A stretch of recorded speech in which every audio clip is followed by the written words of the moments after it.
Okay, let's have a look. This is an LDR, light. It's a light depend resistor, which will control an LED. See, this is the resistor. So if you cover it,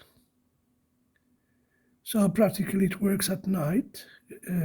If it's dark, the LED goes on, and if it's light, the LED stays off.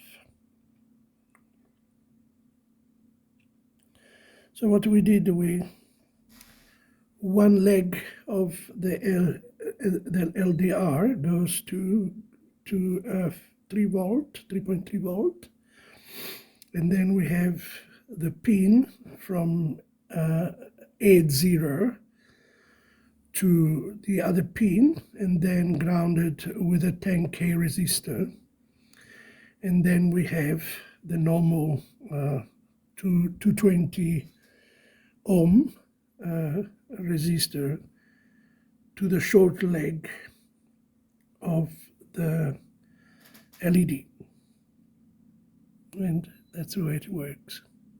Now it's dark, the light is flashing, now it's not flashing. Okay guys, this was a simple, the codes are on the web.